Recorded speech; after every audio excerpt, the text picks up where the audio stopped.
Bueno, acá estamos nuevamente para hablar de la construcción del mensaje psicoeducativo.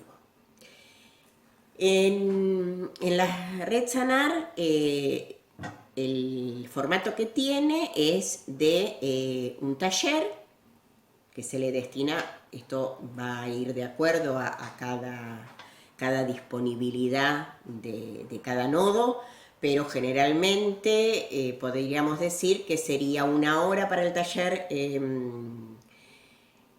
tanto sea el de admisión, reestructuración, lo que fuera, y 1 hora para la psicoeducación general.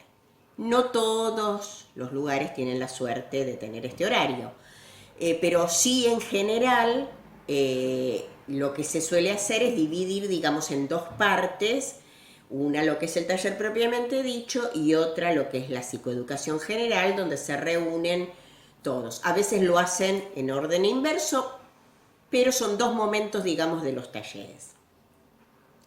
No significa esto que uno deja de ser psicoeducador cuando está en el taller, pero en realidad acá lo que vamos a abordar es la construcción del mensaje psicoeducativo para lo que es la psicoeducación general, cuando nos toque dar la psicoeducación general. Bueno, lo primero que tenemos que saber es que existe una guía, que nosotros después vamos a aprender a usarla, vamos a tener una clase de uso de la guía, pero básicamente tenemos una guía donde nos dice día por día lo que tenemos que hacer en el taller y nos dice cuál es la psicoeducación correspondiente a ese día del primer trimestre, del segundo trimestre o del tercer trimestre. Entonces, en lo que van a ser las reuniones de coordinadores, se irán distribuyendo entre los coordinadores las psicoeducaciones y lo tendrán con un cierto tiempo de anticipación. Tal fecha a mí me va a tocar tal tema, tal fecha le tocará al otro tal tema y así sucesivamente. Una vez que yo elegí el tema, voy a tener que construir la psicoeducación para poder darla. Bueno, esas son las pautas que vamos a hablar en este momento. Lo primero que tengo que hacer, obviamente, es elegir el tema. En general, si nunca di una psicoeducación y es la primera vez y tengo que romper el hielo, lo que se aconseja es que uno elija un tema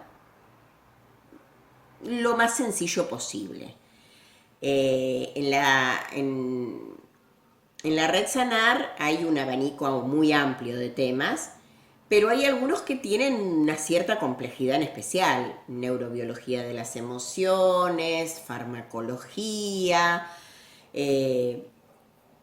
Son psicoeducaciones que contienen términos diferentes, quizás es más difícil de recordarla y nos puede generar un cierto nerviosismo si va a ser la primera psicoeducación que doy. Entonces no sería lo ideal elegir un tema complejo. Lo primero que voy a hacer, voy a elegir el tema. Tenemos que tener en cuenta que cada tema que está dado en la psicoeducación de la red Sanar, podríamos escribir un libro completo. Da para un libro. Con lo cual, el segundo paso que tengo que hacer es un recorte del tema. ¿Qué es lo principal que quiero abordar? Si bien, por ejemplo, en una patología, vamos a suponer que elegí una patología para dar. Si bien en una patología yo no puedo decir, bueno, doy nada más que el tratamiento y no doy nada ni de diagnóstico, ni de síntomas, ni de concepto. No. Esto significa que yo voy a hacer un recorte y voy a hacer hincapié en algo. Pero, por ejemplo, si yo decidí que mi objetivo es que cuando yo dé la psicoeducación de patología, la gente identifique si realmente está pasando se siente identificado con la patología, digamos que voy a hacer el recorte en síntomas. Pero no voy a dejar de decir el concepto y la definición de esa patología, solo que lo voy a decir en pocas palabras, voy a nombrarlo nada más, voy a desarrollar mi psicoeducación en torno a los síntomas y apenas voy a enumerar las posibilidades de tratamiento, por ejemplo. O voy a hablar de que el tratamiento es efectivo, no es efectivo, tiene más posibilidades de recuperación, menos posibilidades, pero apenas, o sea, un pantallazo. Esto lo vamos a llamar recorte del tema. Yo voy a hacer hincapié en una parte. Una vez que decidí el tema, que decidí cuál va a ser el recorte, empiezo a armar la psicoeducación, empiezo a recopilar datos. En la red Sanar tenemos un abanico de libros para abordar todos los temas que están planteados en la guía. Me tocó dar depresión. Tengo una breve descripción en el libro de salud mental, pero tengo el libro completo de Vivir sin Depresión que me va a facilitar armar la psicoeducación. Voy a buscar, a la hora de buscar en los libros, me voy a centrar en el recorte que decidí hacer. Entonces me voy a escribir un resumen, un detalle de la sintomatología, por ejemplo. Una vez que tengo armado esto, empiezo a revisar. ¿Qué tan claro está el mensaje? Tengo que hacer mucho hincapié en la claridad con el que está hecho el mensaje. No nos olvidemos que al nodo puede venir gente que no en su vida haya escuchado una psicoeducación. En general no han escuchado psicoeducación, pero en su vida haya escuchado una psicoeducación y mucho menos de salud mental. Salud mental está rodeado de términos, la salud en general está rodeada de términos que no son muy sencillos de entender. Con lo cual yo tengo que ser muy claro. Si yo puedo reemplazar con un sinónimo, qué sé yo, por ejemplo, en vez de decir apatía, que puede que mucha gente no conozca el término, puedo decir que es la falta de manifestación o identificación de las emociones, que no se conectan con las emociones. Doy la definición, ¿sí? Después, si quiero, les digo, a esto se le llama apatía. Bien, entonces, digamos, de a poco lo van registrando, pero primero se quedan con el significado y con el concepto de lo que es. Si no lo puedo, digamos, reemplazar con un sinónimo porque no lo tiene, porque hay ciertas terminologías científicas que no tienen un sinónimo, pues entonces digo la palabra y explico qué es. Si voy a hablar, en el caso de que yo tenga que preparar una psicoeducación de neurobiología, donde van a aparecer términos que no conocen, tengo que bajar las expectativas de la gente y decirle, bueno, no es importante que lo recuerden ahora, lo que es importante, por ejemplo, cuando hablemos de las estructuras como la amígdala, el hipotálamo, el tálamo, el hipocampo, bajarle las expectativas a la gente, que no es necesario que lo recuerden todo en el momento, que lo que es importante es saber que hay ciertas estructuras que funcionan en el procesamiento de las emociones, no importa si no se acuerdan cómo se llaman, ¿sí? siempre tratar de ser claros, porque nuestro objetivo es que la gente se vaya con la información.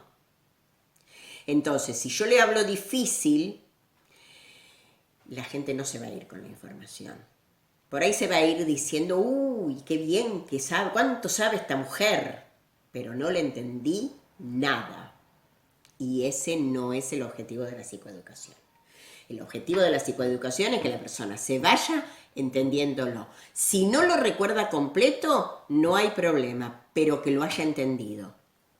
¿Por qué no hay problema si no lo recuerda completo? Porque las psicoeducaciones se repiten. Y los conceptos se repiten constantemente en la red Sanar y por repetición es como los van a ir incorporando. Otra cosa que es importante a la hora de la construcción del mensaje es el orden. ¿Sí? Yo no le puedo dar primero el tratamiento, después le doy los síntomas y por último le doy la definición. O mientras le estoy dando el concepto me acordé algo del tratamiento y salté al tratamiento. No. Esto tiene que tener un orden, una coherencia, una secuencia, la que tengo que respetar. Otro de los términos a tener en cuenta es la atracción del mensaje. El mensaje debe ser atractivo y para tal tengo que usar recursos. Tengo que usar recursos de ejemplos, tengo que usar recursos de hacer participar a las personas, de preguntarles, de hacer una ida y vuelta, de hacer dinámica la charla. Puedo usar recursos de humor, con respeto, pero puedo usar recursos de humor. No hago menos seria la charla si pongo detallecitos de humor. Solo que tengo que tener cuidado y ser respetuosa o respetuoso. En el caso de una psicoeducación virtual, que es con la que vamos a estar trabajando en este momento, tenemos que tener muchísimo más cuidado que con las presenciales. Porque las presenciales, por ejemplo, podemos utilizar el recurso de preguntarle a la gente y que nos conteste y eso ya de por sí lo hace dinámico y lo hace atractivo al mensaje. En la psicoeducación virtual eso lamentablemente no lo podemos utilizar. Sí podemos utilizar los ejemplos, sí podemos utilizar las metáforas, sí podemos utilizar el humor y vamos a tener que tener en cuenta algo diferente que lo que es la psicoeducación presencial, que son los tiempos. No pueden exceder los 15-20 minutos una psicoeducación virtual. La gente no tenemos la capacidad de estar atraídos por una charla tanto tiempo. En todo caso, lo ideal es hacerlo en 2 videos. Entonces, la gente empezó a mirar uno, lo terminó, hizo otras cosas y después mira el otro. Y así es mucho más ameno. Los tiempos de la psicoeducación presencial es diferente porque perfectamente una persona puede estar 1 hora escuchando hablar a otro porque hay una interrelación diferente. Tenemos que ser más cuidadosos en las virtuales también porque los psicoeducaciones quedan grabadas. Entonces,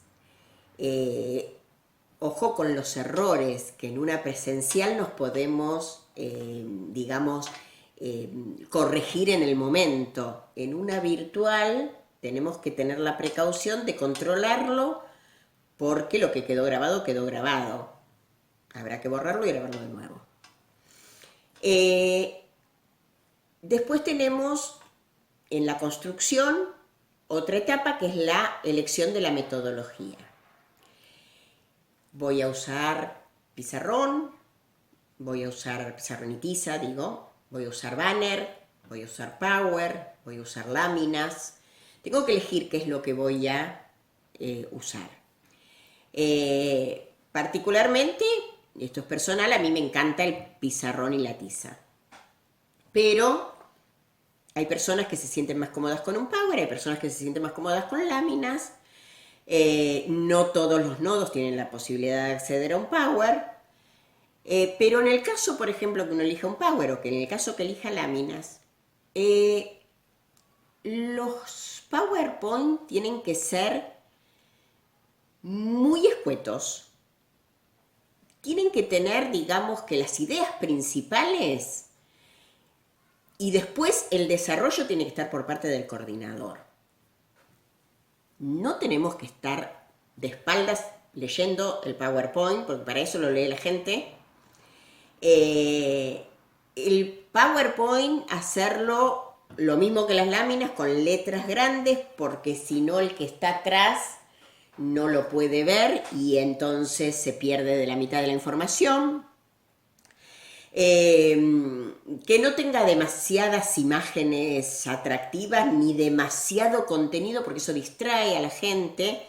Se van a encontrar con que quieren sacarle fotos y están todos adelante tratando de sacarle fotos. Bueno, se le dice que cuando se termine la psicoeducación, si quieren pueden hacerlo o no, depende lo que decidan los nodos, pero si van a utilizar esos recursos, tomen en cuenta esto, que lo vea todo el mundo, que no distraiga, que no contenga demasiada información, porque la gente se queda leyendo el Power y deja de escucharme. Simplemente lo básico, la idea principal y después el desarrollo lo hago yo o lo hace la psicoeducadora en forma oral. Y por último, una vez que ya tengo todo esto, que tengo elegido todo, que tengo hecho el resumen, revisarlo. Lo reviso, veo, corroboro que haya dado bien los datos y tomo el tiempo. Trato de que el tiempo que yo vaya a disponer, yo sé qué tiempo voy a disponer en mi nodo, en el nodo donde trabajo, cuánto tiempo dispongo para dar una psicoeducación. Reviso y controlo que no me exceda del tiempo o que no me quede demasiado corto. Llegado el caso, si me queda demasiado corto es preferible, pero que no me exceda. Porque hay gente que se tiene que ir porque el horario es ese y la gente puede asumir otros compromisos y se queda sin la información. Y si me quedó demasiado corto, lo que hago es completarlo con las dudas y las preguntas de la gente. No me pongo a hablar de lo que no sé. Esa es otra de las cosas. Si hay una pregunta que me hacen y no la sé, tengo derecho a no saberlo. Lo que yo le puedo decir es que para la próxima clase me comprometo a averiguárselo, pero que desconozco la respuesta. Somos psicoeducadores, no somos eruditos en todos los temas que hay.